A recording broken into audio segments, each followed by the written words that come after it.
अविनाश गुप्ता जी, आपको भी इस चर्चा में शामिल करेंगे। किस तरह का ऑन ग्राउंड व्यू है एज ऑफ नाउ? इतने ज्यादा भारी वॉल्टिलिटी में क्या खरीदारी है मार्केट्स में, क्या कर रहे हैं लोग?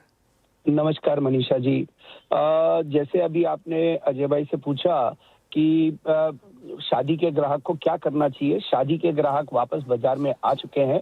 मैं आपको ये ग्राउंड की रियलिटी बता रहा हूँ। और जो लोग इन्वेस्टमेंट में नीचे के दाम में नहीं खरीद पाए थे और एकदम तेज हो गया था, उसमें भी इन्वेस्टमेंट फिजिकल बाइंग आ रही है।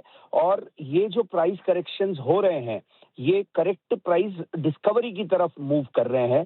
मुझे ये लगता है कि जैसे अजय भाई ने बताया, $95 का एक बहुत बड़ा स्ट्रॉन्ग अपने को ये रेजिस्टेंस तोड़ना पड़ेगा। और $70 का जो सपोर्ट अजय भाई साहब ने बताया, दिस इज एब्सोल्युटली राइट। मुझे ये लगता है कि 80-85 के बीच में एक बार स्टेबलाइजेशन सिल्वर में आएगा और 4850 एंड 4900 के बीच में गोल्ड का एक स्टेबलाइजेशन पॉइंट आएगा। और उसके बाद में राइट वे जो स्पीड के ऊपर बढ़ना चाहिए, जो 7%, 8%, 10% की रेंज रहेगी, उसके हिसाब से बढ़ना चाहिए। और मुझे ये लगता है कि $125 का साल के अंत में मैं ये टारगेट रखता हूं फॉर सिल्वर।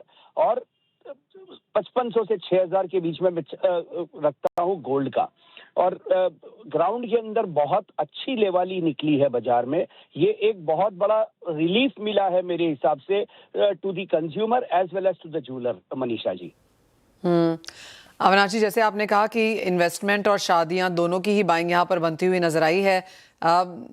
क्या टिकट साइज फिलहाल हम यहाँ पर आता हुआ देख रहे हैं? क्योंकि अगर हम इस साल की भी बात करें, पिछले साल तो तेजी थी ही, अभी भी 2026 में ओवरऑल ईयर के हिसाब से यहाँ पर पॉजिटिव ट्रेंड ही देखने को मिला है। इन लेवल्स पे टिकट साइज क्या है?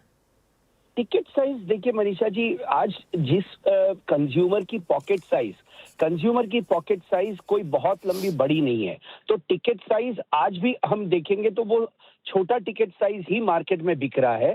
जैसे कि अगर किसी की कैपेसिटी पहले 50 ग्राम की थी, तो वो आज 40 ग्राम ही खरीद पा रहा है। वो टिकट साइज डेफिनेटली छोटा हुआ है, लेकिन वॉल्यूम निकला है, वो ज्यादा इंपॉर्टेंट है। जो एकदम से ड्राई डाउन हो चुका था बाजार, उसके अंदर एक लिक्विडिटी आई है, लोग आकर के खरीदना चालू करे हैं। ये मैं आपको बताना चाहता हूं मनीषा जी। अविनाश जी, जिस तरह की मूवमेंट यहाँ पर लगातार हमने बनते हुए नजर आई है, क्या कुछ राय आप यहाँ पर अब अपने ग्राहकों को, कंज्यूमर्स को दे रहे हैं? एक्सचेंज को ले लीजिए, स्टडेड ज्वेलरी भी यहाँ पर ज्यादा दिखने लगी है, तो काफी सारी चीजें हैं जो मार्केट में हैं, लोग लेना चाहते हैं, हर डिप पे बाइंग भी बनती हुई नजर आ रही है। बिल्कुल मनीषा जी, हर डिप पे बाइंग बनती है। और जैसे कि अजय भाई ने बताया कि एसआईपी का एक बहुत ही इंपॉर्टेंट मॉड्यूल है, जो कि एक इन्वेस्टर को ध्यान रखना चाहिए और उसमें ही बढ़ना चाहिए। और जैसे कि long term fundamental story is intact, तो उसके अंदर मुझे लॉन्ग टर्म में स्टोरी कोई खराब नहीं दिखती है। As far as the jewellery is concerned, definitely आज की डेट में exchange of jewellery has started in a big way.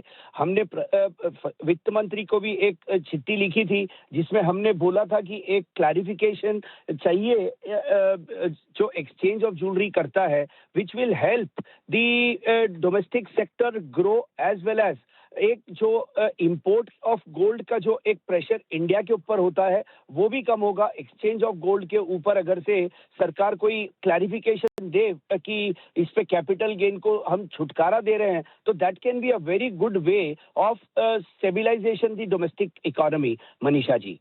Oh well, absolutely, of course काफ़ी सारा एक्सचेंज का गोल्ड है, रिसाइकल्ड गोल्ड है। अगर इसके ऊपर कोई टैक्स रियायत दी जाती है तो ऑब्वियसली हम वो यहाँ पर मार्केट्स में फिर से आता हुआ देखेंगे। बहुत शुक्रिया अविनाश जी साथ जुड़ने के लिए। वेल, ये तो बात हुई सोने चांदी की।